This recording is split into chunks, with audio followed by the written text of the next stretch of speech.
Hello viewers, আপনারা যারা IELTS এর পরীক্ষা দিতে ইচ্ছুক এবং আপনারা জানতে চান কীরকম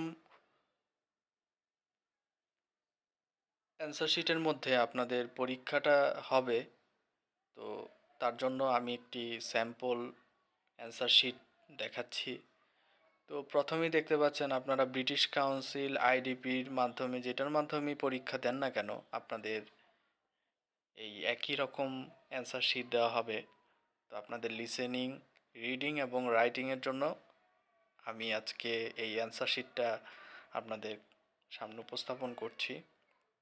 তো প্রথমেই দেখেন আপনাদের আইএলটিএস পরীক্ষা দিতে গেলে আপনাদের প্রথমেই candidate name, candidate number, centre number, test date, আপনি কবে পরীক্ষাটা দিচ্ছেন, তো এগুলার খুব সতর্কতার সাথে ক্যাপিটাল লেটারে বড় হাতের অক্ষরে আপনারা এটা পূরণ করবেন। আপনাদের এটা হলের মধ্যে ইনস্ট্রাকশন দিয়ে দিবে। তো এখন দেখতে পাচ্ছেন এখানে লিসেনিং টেস্টের আমরা জানি যে লিসেনিং টেস্ট 30 মিনিট সময়ের মধ্যে হয়।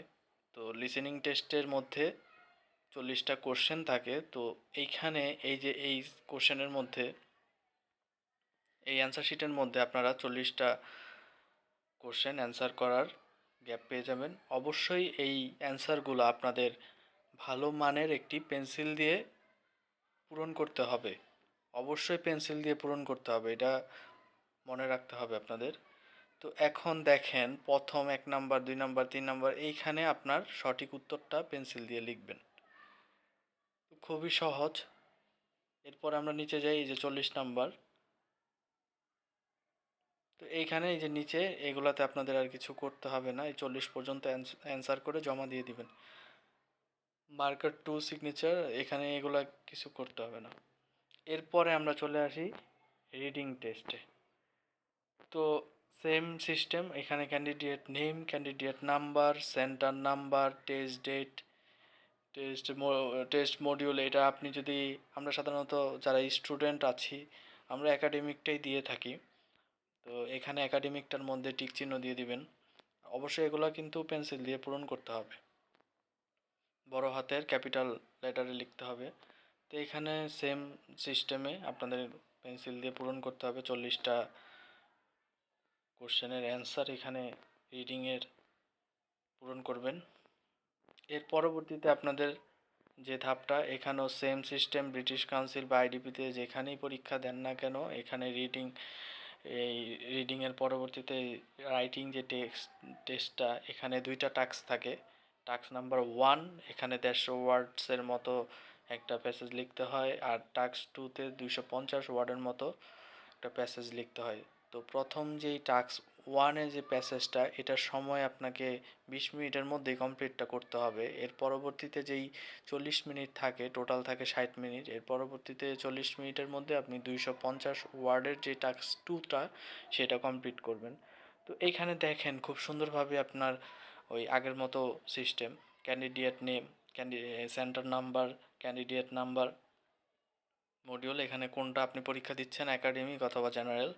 তো টেস্ট ডেট, এখানে আপনি যেই তারিখের পরীক্ষা দিচ্ছেন তো সেটা বসিয়ে দিবেন।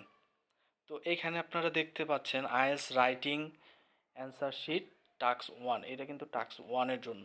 তো আপনার এখানে দেখেন এই যে টাস্ক 1-এর জন্য এখানে আপনি জায়গা আছে। আর এইখানে যে নিচে যেই জায়গাটা, do not right below this line, এইখানে আপনারা কিছু লিখবেন না, এখানে কোনো যেন দাগ টাগ না লাগে এরকম। তো এটা হচ্ছে মূলত একটা স্যাম্পল অ্যান্সার শিট। আপনারা চাইলে এই অ্যান্সার শিটের মধ্যে বাড়িতে প্র্যাকটিস করতে পারেন, এটা খুবই উপকার হবে আপনাদের।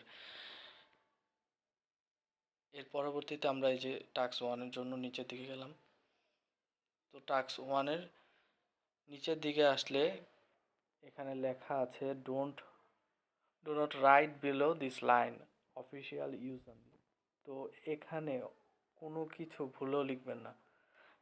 অফিসিয়াল ইউজ অনলি মানে এখানে আপনার কোনো কিছুই লিখতে হবে না, অফিস থেকে ওনারা ফিল আপ করে আপনার এটা করবে। তো আপনাদের এই যে এই do not right below this line এর আগ পর্যন্ত এসে আপনারা থেমে যাবেন। এর পরবর্তীতে যেই এটা দেখতে পাচ্ছি আমরা ব্রিটিশ কাউন্সিল আইডিপি যেটাই হোক না কেন same process, candidate name, centre number, candidate number, module, academic হলে একাডেমিক দিয়ে দিবেন, টেস্ট ডেট, এটা হচ্ছে টাস্ক 2, 250 ওয়ার্ডসের মধ্যে লিখবেন। তো সেম সিস্টেম। তো এরকম নিচে এখানে যে অফিসিয়াল ইউজ অনলি এটার মধ্যে কোনো টাচ করবে না।